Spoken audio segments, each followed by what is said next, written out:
खुलुमबाय बेयो बड'लेण्ड इंखं टेलिभिजन दिनै 24 फेब्रुवारि 2021 बुधबार खालि सानसेनि बरादखौ नोंथांमोननि खाथियाव लाबोदों आं सदानन्द दैमारिया।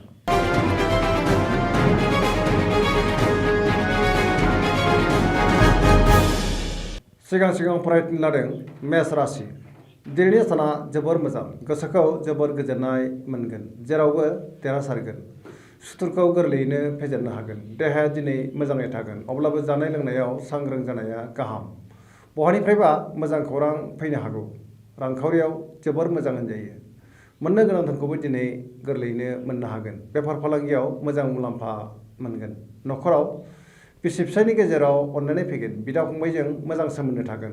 बहाबा थांनांगौब्ला जोबोर मोजां हान्थिनाया जाफुंगोन। गुबुननि गोसोखौ गोरलैयैनो बोनो हागोन। समाजाव मान मोनगोन। मावनो लानाय खामानिखौ थि समावनो मावफुंनो हागोन। सोरबा गोजाम लोगोजों हरखाबै बहाबा लोगो मोनज्लायगोन। जायखि खामानि मावा मानो मोजाङैनो मावफुंनो हागोन आरो जाफुंसारगोन। गोसोनि साननायफोरा आरो लुबैनायफोरा जाफुंसारगोन। लाइमोनफोरनि गोसोआ दिनै जोबोर रमान्टिक जागोन आरो गावबा गावनि गोसोनि साननायफोरखौबो फोरमायलायनो हागोन। फरायसाफ्रा फरायनायाव गोसो दुंखांगोन आरो मोजां फिथाइ मोनगोन।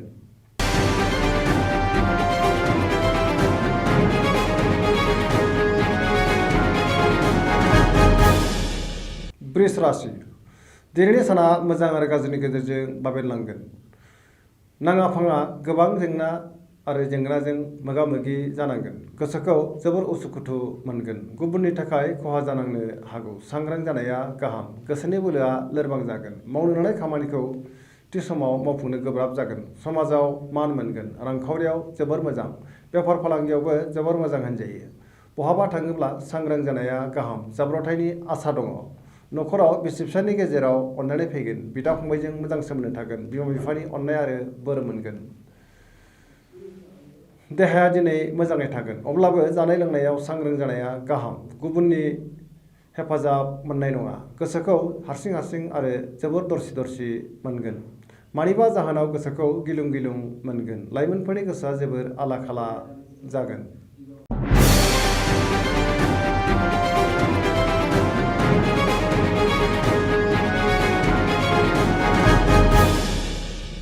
मिथुन राशि। दिनैनि साना मोजां आरो गाज्रिनि गेजेरजों बाबेनलांगोन। गोसोखौ जोबोर आला खाला मोनगोन। देहाया दिनै मोजाङै थागोन, अब्लाबो जानाय लोंनायाव सांग्रां जानाया गाहाम। मावनो लानाय खामानिखौ थि समाव मावफुंनो हागोन। रांखावरियाव जोबोर मोजां। बेफार फालांगियावबो मोजां होनजायो। न'खराव अनलायनाय फैगोन।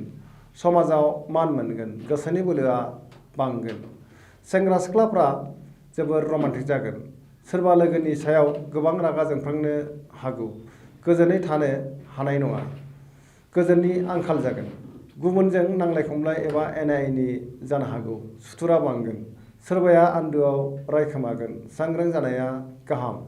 फरायसाफ्रा फरायनायाव गोसो दुंगोन आरो मोजां फिथाइ मोननो हागोन।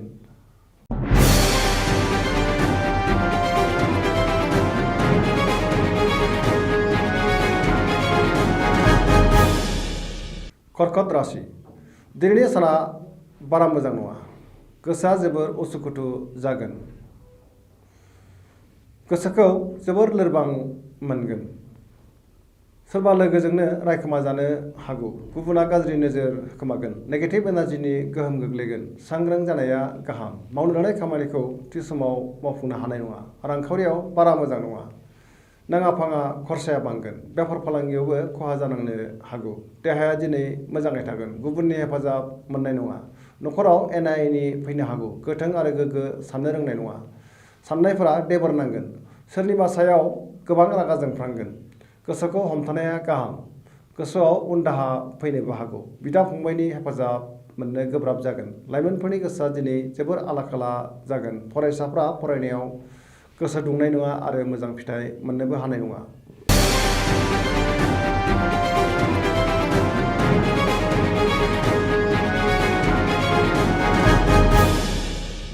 सिंह राशि। दिनैनि साना जोबोर मोजां। गोसोआव गोग्गो आरो गोथों साननाय फैगोन। मावनो लानाय खामानिखौ थि समावनो मावफुंनो हागोन। रांखावरियाव जोबोर मोजां, अब्लाबो खरसाया बांगोन। बेफार फालांगियाव जोबोर मोजां मुलाम्फा मोनगोन। गोसोनि साननायखौ गुबुननो फोरमायनो हागोन। सोरबा लोगोजों बहाबा दावबायहैनो खाबु मोनगोन। न'खराव अनलायनाय फैगोन। लाइमोनफोरनि गोसोआ दिनै जोबोर रमान्टिक जागोन। गोदान खामानियाव आखाइ होजेननो एबा जागायनो हागोन। गोसोनि बोलोआ बांगोन। गुबुननि गोसोखौ दिनै गोरलैयैनो बोनो हागोन। फरायसाफ्रा फरायनायाव गोसो दुंगोन आरो मोजां फिथाइ मोननोबो हागोन। गोसोनि साननाय आरो लुबैनायफ्रा फारि फारि जाफुंगोन। सरासनस्रायै दिनैनि साना जोबोर मोजां बाबेनलांगोन आरो जोबोर मोजां होनजायो।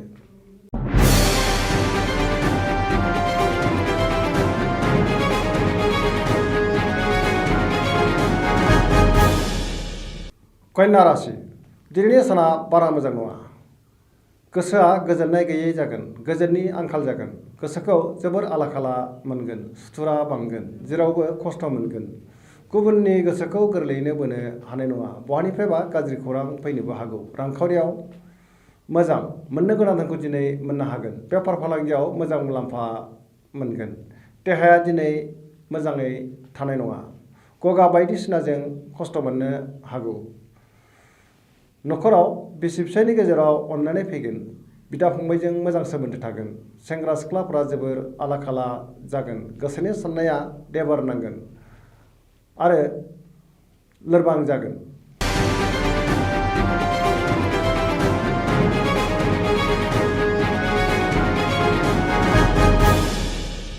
तुला राशि दिनैनि साना बारा मोजां नङा। गुबुनजों रायखोमा जागोन। सुथुरा बांगोन। गोसोनि बोलोआ लोरबां जागोन। गोसोनि साननायफ्रा देबार नांगोन। नेगेटिभ एनार्जिनि गोहोम गोग्लैगोन। मावनो लानाय खामानिखौ थि समावनो मावफुंनो गोब्राब जागोन। देहाया दिनै मोजाङै थागोन। अब्लाबो जानाय लोंनायाव सांग्रां जानाया गाहाम। रांखावरियाव मोजां नाथाय खरसायाबो बांगोन। न'खराव बिसि-फिसायनि गेजेराव अनलायनाय फैगोन। समाजाव मान मोनगोन। बेफार फालांगियाव मोजां मुलाम्फा मोनगोन। सोरबा लोगोनिफ्राय गाज्रि खौरां मोननो हागौ। सांग्रां जानाया गाहाम।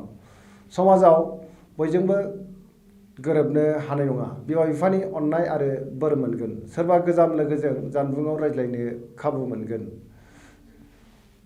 गोसोखौ जोबोर लोरबां आरो दरसि-दरसि मोनगोन। लाइमोनफोरनि गोसोआ जोबोर लोरबां जागोन। फरायसाफ्रा फरायनायाव गोसो दुंनाय नङा आरो मोजां फिथाइ मोननोबो हानाय नङा। सरासनस्रायै दिनैनि दिना बारा मोजां नङा।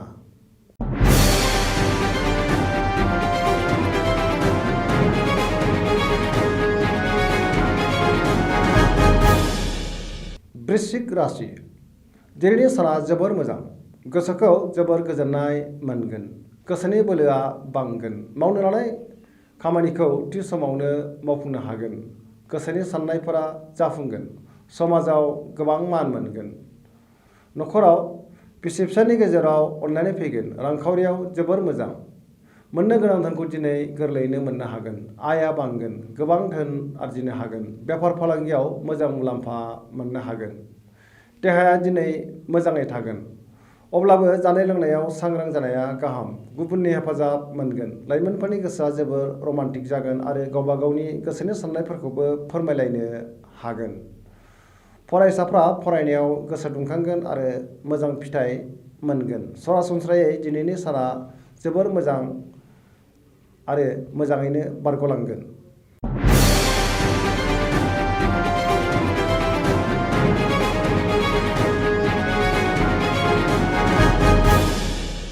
धनु राशि दिनैनि साना बारा मोजां नङा। मावनो लानाय खामानिखौ थि समावनो मावफुंनो गोब्राब जागोन। गोसोनि साननायफोरा देबार नांगोन। गोसोनि बोलोआ लोरबां जागोन। रांखावरियाव बारा मोजां नङा। बेफार फालांगियाव खहा जानो हागौ। गोबां खहा जानायनि सम्भाबना दङ। समाजाव मान बांगोन। गोबां जेंनाजों मोगा-मोगि जानांनोबो हागौ। देहाया मोजाङै थागोन। अब्लाबो जानाय लोंनायाव सांग्रां जानाया गाहाम। न'खराव बिदा-फंबायजों मोजां सोमोन्दो थागोन। बिदा-फंबायनि हेफाजाब मोनगोन। बिसि-फिसायनि गेजेराव अनलायनाय फैगोन। सेंग्रा-सिख्लाफोरा गोसोखौ जोबोर रमान्टिक मोनगोन आरो गावबा गावनि गोसोनि साननायफोरखौबो फोरमायलायनो हागोन। फरायसाफ्रा फरायनायाव गोसो दुंखांगोन आरो मोजां फिथाइ मोनगोन।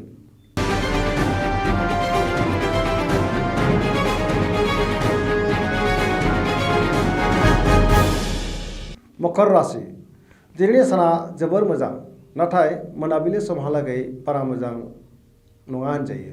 गोसोनि साननाया जाफुंगोन, गोसोनि बोलोआ बांगोन, गोसोखौ जोबोर गोजोननाय मोनगोन, रांखावरियाव जोबोर मोजां, बेफार फालांगियावबो जोबोर मोजां मुलाम्फा मोनगोन, न'खराव अनलायनाय फैगोन, बिदा फंबायनि हेफाजाब मोनगोन, गोसोखौ जोबोर रमान्टिक मोनगोन, गोग्गो आरो गोथों साननो रोंगोन, सोरबा लोगोनिफ्राय मोजां खौरां मोनगोन, फरायसाफ्रा फरायनायाव गोसो दुंखांगोन आरो मोजां फिथाइ मोननो हागोन। लाइमोनफोरनि गोसोआ जोबोर रमान्टिक जागोन आरो गावबा गावनि गोसोनि साननायफोरखौबो फोरमायलायनो हागोन। मोनाबिलि समहालागै सोरबा लोगोनिफ्राय गाज्रि खौरां मोनफिननोबो हागौ। सांग्रां जानाया गाहाम।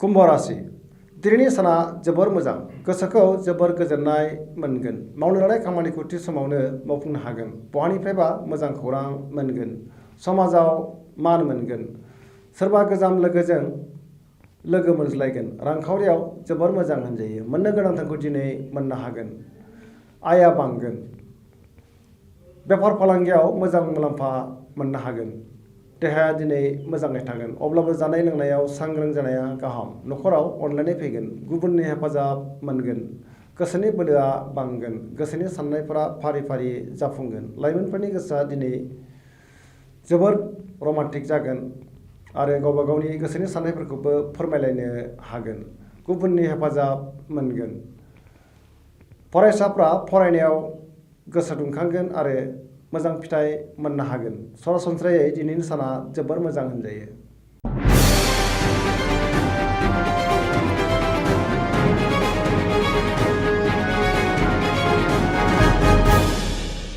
मीन राशि दिनैनि साना जोबोर मोजां, गोसोआव गोग्गो आरो गोथों साननो रोंगोन, बयनिबो अनसायनाय मोनगोन, गोसोनि बोलोआ बांगोन, गोसोनि साननायखौ गुबुननो फोरमायनो हागोन, देहाया दिनै मोजाङै थागोन, रांखावरियाव जोबोर मोजां, अब्लाबो खरसायाबो बांगोन, बेफार फालांगियाव जोबोर मोजां, गुबुनजों गोरोबनो रोंगोन, न'खराव बिसि फिसायनि गेजेराव अनलायनाय फैगोन, बिमा बिफानि अननाय आरो बोर मोनगोन, लाइमोनफोरनि गोसोआ जोबोर रमान्टिक जागोन आरो गावबा गावनि गोसोनि साननायफोरखौबो फोरमायलायनो हागोन, फरायसाफ्रा फरायनायाव गोसो दुंखांगोन आरो मोजां फिथाइ मोनगोन, गुबुननि अननाय आरो हेफाजाब मोनगोन। सरासनस्रायै दिनैनि साना जोबोर मोजां आरो मोजाङैनो बारग'लांगोन।